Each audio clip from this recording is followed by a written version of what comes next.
Actually, we're going to keep the flows of Ma going. Let's sit for a few minutes and do it Ma said and practice meditation. The hard part. The hard part. So, oh, I gotta do share screen again. Sorry, I stopped it.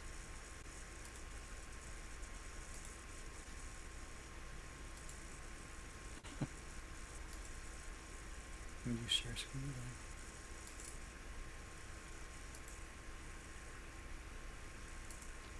Okay, we'll keep the photos of Ma going. Okay, so let's do what she said. And she said, Dhyanam comes automatically, but we can do dharana and work towards getting Dhyanam to flow. So, as Ma was suggesting, we have a firm seat. It can be, with the legs crossed, or it can be in a chair, but having the spine straight and the chest raised and the body relaxed. So we kind of just scan the body and make sure everything is relaxed. All the muscles are relaxed. And then to practice this pratyahara, this withdrawal of the senses, the first thing we do is we just feel very much, I am not this body. Feel ourselves as the consciousness observing the body. The body is inert. It's only alive because we are in it. So just watch our own consciousness separate from the body. And then we relax the mind. We step back from the mind and its thoughts and emotions, and we feel very strongly, I am not this mind. I am the witnessing consciousness. I am the awareness that observes the body and observes the mind. This automatically turns the mind inward. And then we make sure the mind is resting in this present moment. We step out of the past, the future, these concepts, and rest in just pure awareness, resting in this eternal moment of now. We feel ourselves as this pure awareness, pure consciousness.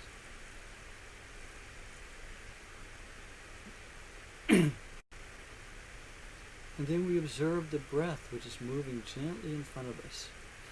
And we just watch the full length of the breath without controlling it, just observing its natural rhythm, feeling its touch of the nostrils, going in and out, and just letting the mind rest in the breath and be soothed by the breath. And keep the mind in the moment with the breath.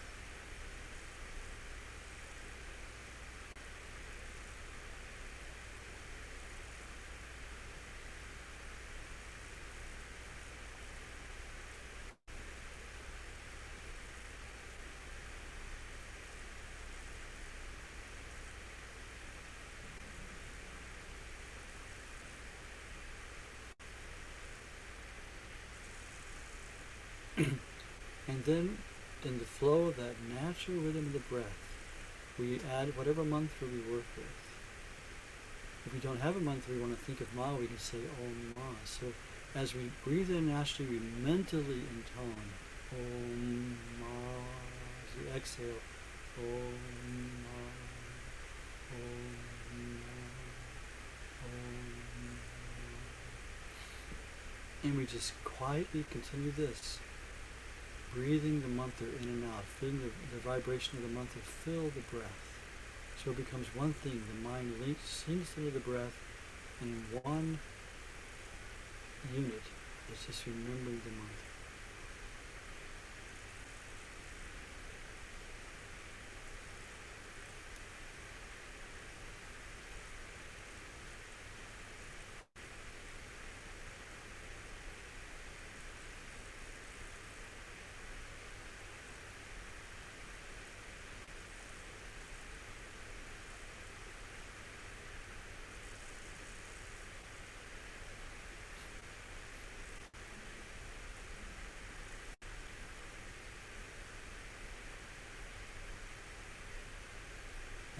Deeper aspect of this practice is continuing this technique, intoning the mantra with the breath.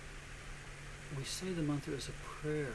We use it to sit in the heart and call out to God with love, with longing, with gratitude, whatever bhav comes, but not just automatically, but with pure love and affection. We sit in our heart and our breath and call out to the inner ruler of our heart, call out to Ma, with the words of the mantra.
good. So we've done all the talking all this time. So let's now open up the floor to anything people want to share, but let's be sure and stay on subject. We're here to talk about Ma and her teachings and her practical application of it in daily life. So anything people want to share on those lines, your own experience with Ma, or any questions or any comments about their reading, anything you'd like to say, please do speak up now. Savita, let's do it where if you look on reactions down there on the bottom of the screen, this thing says reactions. You can click on that and like raise your hand, and then we can have, and she can just call on people, so it's more orderly that way. Okay? So any questions? Not questions. Anything people want to share from the readings, from anything we talked about? Good, there's something. I don't know, David. You said to raise your hand. Well, I'm trying to, for God's sakes. How do you raise your hand? Linda, you just go ahead. Linda, I see you. Go ahead and ask. Okay. So within the last week or so, I turned on just my iPhone, put in Anandamayi Ma, and some music came out. Some of it was her voice. I also heard your voice speaking, about her. And in that, it talked about her throwing colors at people. At some point, there was some event, and so she was throwing colors at the crowd. And so that's why I wore this hat, to remind you all of these chakra colors, which is the colors that she would have thrown. And that as I do some like vibrational healing work, I sense that she is there, and I am using, these chakra colors. And so I did want to share that with the group. So I wore this hat, and I made a band with these colors for Renu Chaudhary also. So that's great. That's beautiful, Linda. Thank you. Because she had commented that she liked the hat so much, but it takes a while to put together a hat, and plus it was like a little bit of an experiment that I made this hat like this too. So yeah, but I wanted to share that, and I want to re-listen to that to understand more about at what point she threw out colors. Well, there's a festival called Holi. I think they translated it Yes. H-L-I. It's in the spring. It's a excuse me. It's kind of associated with the harvest and not harvest, with the planting and the new opening of spring. It's a Vaishnava. No, it's not really a Vaishnava. It's associated with Krishna because it goes back thousands of years in India. All these things in India go back thousands of years, and Krishna used to play with the gopis Holi. So every year, and Mom would always come to Vrindavan Ashram because that's where Krishna was for Holi, and it's throughout India. It's a very, very beloved festival, and people get new white clothes, and they play Holi. And that means they have all these different color powders, pink and red and blue and green, and you go and there's music playing and people are dancing and they're just throwing these colors all over each other. So you get absolute color from head to foot. You get covered with different colors. And it's very, very joyful. We would we observe it every year at Masharanam and the ashram I was living in Omkareshwar. We'd also do it with the kids. Kids love this festival because this is the one time of the year they're encouraged to misbehave. Like everybody's throwing colors in everybody. The kids are just having a great time. So Ma would always be there in Vrindavan, and she'd be throwing colors, and she had this syringe with colored water, and she was a crack shot, and she would like hit people like this, there's so much, and she would tell people, she would say, if you don't want to play Holi at this ashram, you have to go out in the jungle by yourself because everybody who's in the ashram is going to play Holi. She would insist on it, laughingly. She would insist on it, and she would even go around. So there would be some visiting saints and sadhus that would be in their rooms, and they'd be sitting quietly meditating, and she would go and open the door and douse them with colors and spray them and run off laughing, So it's a very joyful India-wide festival, and Ma was always very, very joyful in playing it. She always, even to her last days, she loved to play Holi, and people would always try to be with Ma for Holi in Vrindavan.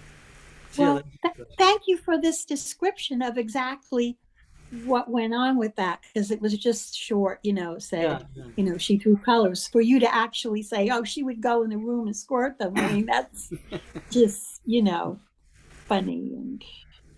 Well, thank you, Linda. More And telling. continue your chakra healing work. That sounds great. That's really good. Good. Anybody else have any question or want to have a discussion? Just sharing. Oh, Pragya just posted a video of Ma throwing colors at Holy, and a link for that in the chat. So surely there's more. Usually we have more discussion than this. What else? Think of all the readings we did today, all the talks about Ma. People, there must be something that struck a chord that people would like to share. Anyone? I'll share, Mangalanandaji. Okay. Is your original sound off, Mangalanandaji? Thank Just you. checking. It's not. Okay. That's why we got a little. Okay, there you go. Yeah. So while we're waiting for another share, I just wanted to just share that when Pragya was when Ma was talking about establishing a strong asana or foundation for us, I felt like Ma was saying, yes, physically for ourselves, like a strong seat for our practice, but I also felt like it was a reminder to intend to create a strong seat for Ma in my heart, because I feel like with the past month, it's just been so much going on in the world, and I find myself everywhere else except in my heart. So I just felt like it was a reminder for Ma to create a strong seat for her in my heart, so that which leads me to, I guess I'm wondering if you or Pragya have any offerings for what Ma would have said for these times when people are suffering and everyone is Ma's children. So if there's anything that we can add to our practice for people who are suffering, anything that she might have offered that we can add to our. Yeah, I can think of some. Pragya, I want to ask you too, but yeah, thank you, Savita. That brings up several thoughts of what Ma said.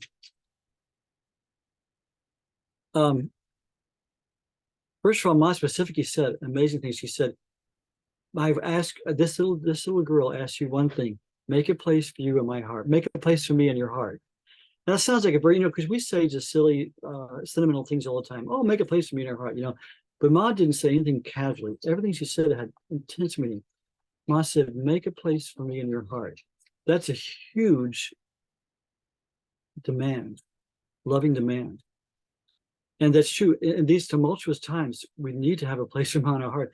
And what that means is, Ma's in our inner consciousness, but our mind is so cluttered with this random thoughts, random thinking, random desires.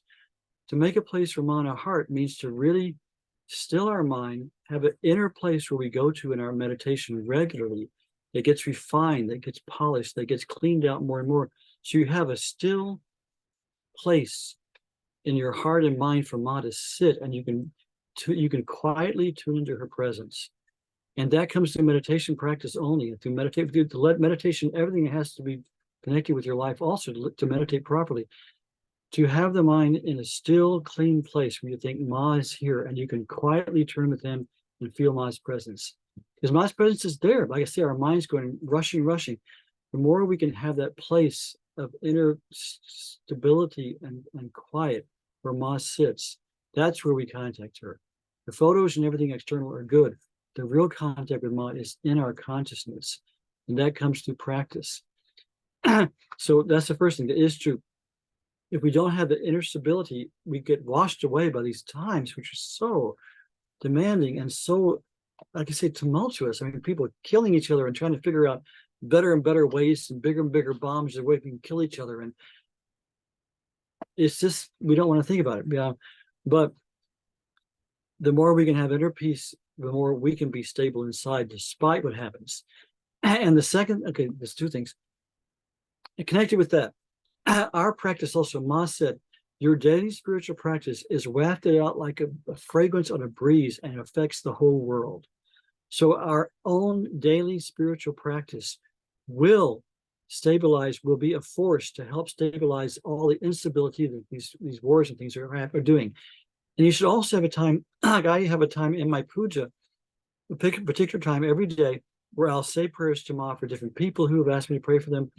And I'll send out mantras to the whole world for the collective good. And that also has a huge effect. We don't know how much it has an effect, but it really does. So we can, through our own private practice, be a counterbalance to all the instability that's going on in the world today. So that's true. Now, as far as will the world ever be a place of peace? Someone once asked Ma this. It was in the 1940s. It was the middle of World War II. So there was even more tumult going on and more war going on then than now, which is saying something. So this whole war was going on, and someone asked Ma, she said, Ma, when will the world be perfect? And Ma smiled and said, it already is. Now, the more you think about that, the more amazing that is. She said, the world is not supposed to be this utopia, where everyone's peaceful and the bluebirds sing and the flowers are singing and you're just traipsing along like in a Walt Disney film, you know. This is not the nature of the world. This is the lowest, most gross material plane we're on. It's the insane asylum of the universe. And it's a place, we're all here, all crazy together. And it's a place for reaping intense karma and for creating intense destiny. So there's always going to be turmoil. There's always going to be unrest, because that's what we're doing here. It's a school. It's a tough school to learn tough lessons, and we can have our own inner stability and our own inner peace and our own inner joy. But the world is always going to be a place of stress and tumult. That's the nature of it, and that's what it's supposed to be doing. So when we look at the whole COVID thing, and now we look at these horrible wars. It's not to justify them. It's not to justify the acts of a crazy dictator, you know, but it's the will of God is going on. You know, it's some kind of cleansing. It's some kind of karmic cleansing for a next unfolding of humanity's step up to the next level. You know, we have to see the bigger picture, and how can we not sympathize with people? Of course, we should. We have to send our prayers and our love to people who are suffering. Their families are torn apart. We send our love and our mantras and our prayers. We're realizing that this is the nature of the world, and it's all for a reason. Ma said many times, she said, everything Bhagavan, everything God does is beneficial, and only motivation is love, and it's all for our good. And it can hurt, and it can be very painful and hard, but it's all for our good. So if we see it that way, that yes, this is horrible, and here we are in this peaceful country of America where we don't have, you know, bombs being thrown at us and everything, but we should then use that peace we have to make a firm practice and send out our vibrations of love and peace to people also. Does that answer your question? Yes, thank you. I'm going to add prayers. Yeah, thank you. Yeah. Pragya, do you have any thoughts on that? Oh, I think everything you said is wonderful. I don't have too much to add. I do see that at this time it's really hard to be a person of peace. I mean, I'm even finding that sometimes people are angry that we're not taking sides in the situation, but we have to hold our place as you know, someone who's embracing, you know, as Ma did, all suffering. Sometimes when I really don't know what to do with an individual whom I know who's suffering, and in this case, you know, whole groups of people, is I as I'm praying, I actually picture Ma with her arms around people. I actually picture her at the surgery, you know, in the surgery room, or where there's a dying child or a mother grieving. And so I actually see her doing that. And that I feel as though, you know, that's something we can offer to countless people.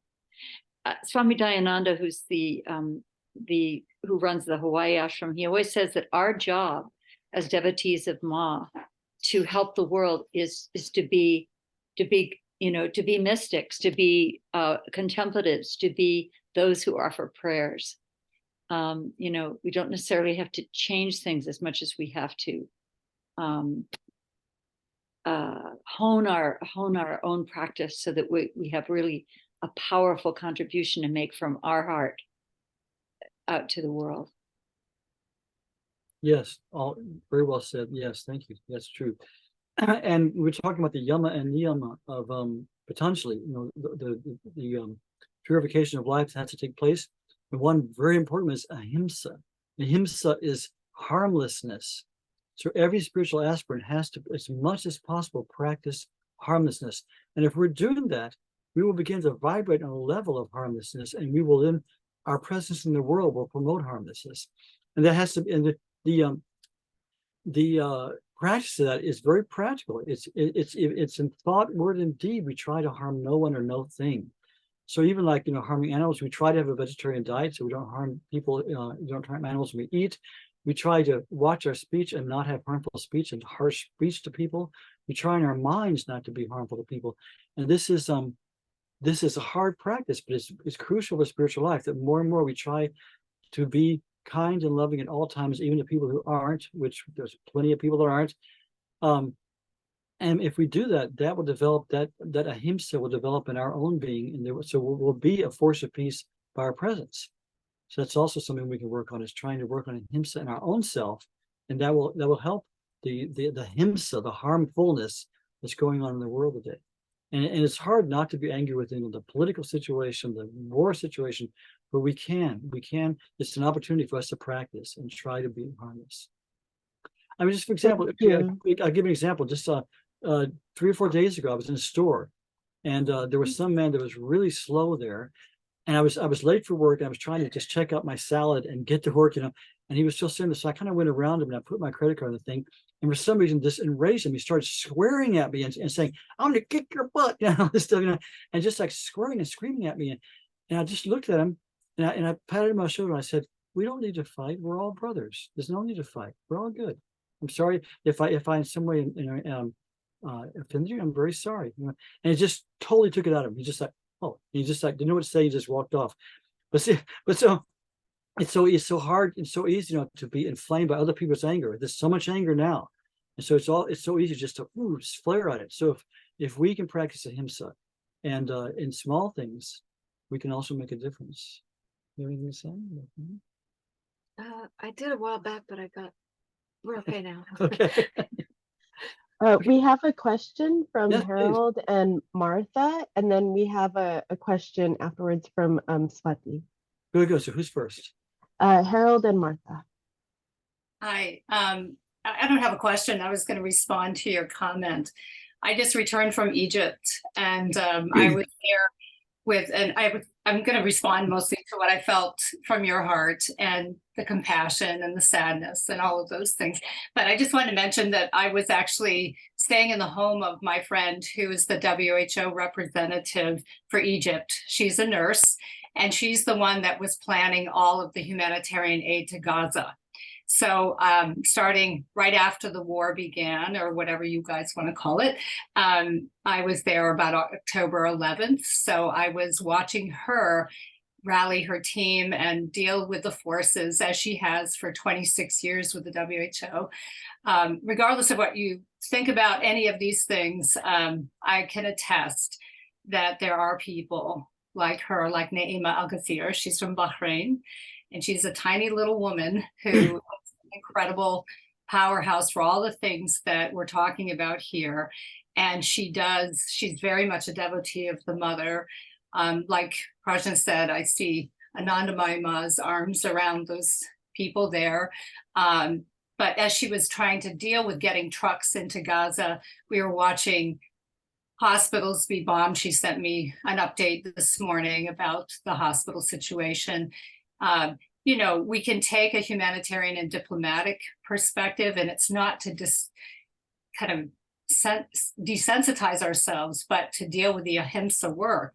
I found watching her another level of training to just watch what she did, because we're diplomats, and in nursing, we don't take political sides. We're actually focusing on something that is very tangible, very practical, which is the action of helping and helping in a humanitarian way. So I just want to mention that to you, that there are people that are doing incredible work and are not polarizing as people here in this country are. I felt very safe in Egypt, and to kind of go along with what we were just talking about in terms of people acting out enraged. Here we were in the, I don't know if any of you have been in Cairo, but the streets of Cairo are extremely safe. There are 10 lanes and nobody gets out and shoots anybody or hits anybody, and there are no lanes and there's no traffic lights. There's just complete flow. So I walked away on October 25th with great hope of humanity, and that the people of Egypt, and my friend who's staying on, she was supposed to retire on October 31st from WHO, but she's not. And that people will, and women there and nurses and other caregivers will find a way. So I just wanted to add that. I thought that might, put a different picture on it than what you may see. Yeah, I didn't watch the news. I just listened to her. Yeah, thank you, Martha. It's beautiful. Yeah, God bless these heroes and heroines that are there, on the ground doing this work, offering their lives. It's beautiful. It's good. It's good to remember them. It's true. They're there throughout the world. Good people who are trying to do what they can. We have a Sikh friend, a man who just at the beginning of the Ukrainian war, he couldn't stand idly. He literally just went to Ukraine and was running his car back and forth, bringing aid and food and doing all this stuff. Incredible. He just did it. So the world is full of wonderful people also. God bless them. Thank you. Yes. Thank you, Martha. I just want to say that we do have this one last question, which is a beautiful question from Swati. So I want to get to it. Do you want to read it, Savita? Yes, thank you. Swati asked, what did she Anandamayi talk of our free will to worship her and be her devotee? I feel it's her power that draws me to her. Yeah, well, of course. Yeah, you answered your own question. As Ma said, the answer is in the question. It is her grace. I've said many times before, and I've seen it in my own life and many people's lives, we can't even understand what spiritual life is until the touch of grace comes in our heart. That's how we start our spiritual life. Many people in India say it only comes from a great glance of a saint. At some point in our past, this life or past life, some saint glanced at us and took us into this line. But it only comes through grace. So it's her grace that awakens in us first. It's her grace that leads us on. But there is a part we play. Like people say, oh, the Guru has to do everything for me. We've talked about this before, how this question between grace and free will. And I've given this answer before. Maybe you haven't heard it, Swati. One time, a man was sitting in front of Ma, and he said, Ma, what does grace play in spiritual life, and what is free will? And Ma was sitting there quietly, and someone had given her a flower. She was holding this flower, and she just reached out and gave the man the flower. And he went, oh, thank you, and took it. And she said, there's your answer. She said, this flower is grace, and I gave it to you, but if you'd gone like that and didn't take it, you wouldn't have it. But you reached out and you took the flower in your hand, and now you have the flower. So Ma is always reaching out, trying to give us that flower of grace. And it's sadhana, daily practice, concentrating our mind, regulating our life according to sadhana, which is reaching out and taking her grace and being able to hold her grace. The capacity to hold grace only comes through sadhana also. Like Paramahansa Yogananda once said, someone said, why don't you just illuminate everybody now with your touch? And he said, if I touched you now, you would blow up like a light bulb that had 50,000 volts going through it. If God comes to you right now, you're not prepared.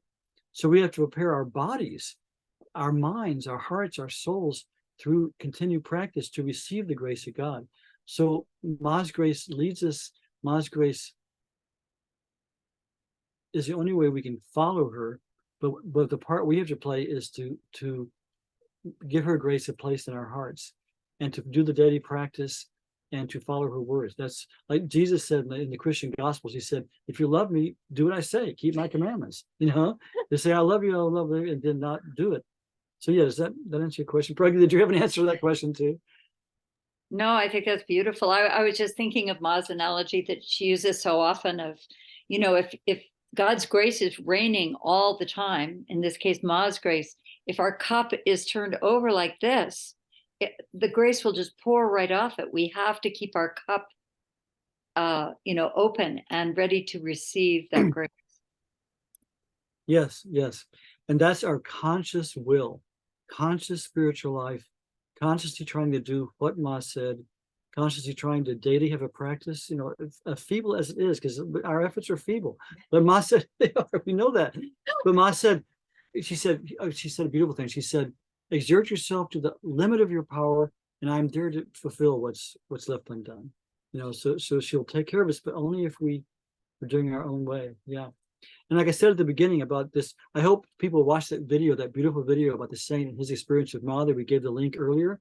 But the reason Ma was so, he said, he kept using the term runningly. He said, when I came up the stairs, Ma looked at me and she came runningly over to me. She said it was like a calf looking for her cat, or her like a cow looking for her calf. And he said she enfolded her in his arms and just took her over like this. And it's because his mind was flowing towards God in dhyana at all times. His mind had been cleared through his own effort, through Ma's grace and so forth. His mind was on God. So Ma could just like pour into him, pour in. And that's what she's waiting to do with all of us, every one of us. She's waiting, watching us to go blah, blah, blah, blah, blah, blah, blah, waiting for us to tune into her. She's like we read in the beginning of this whole thing.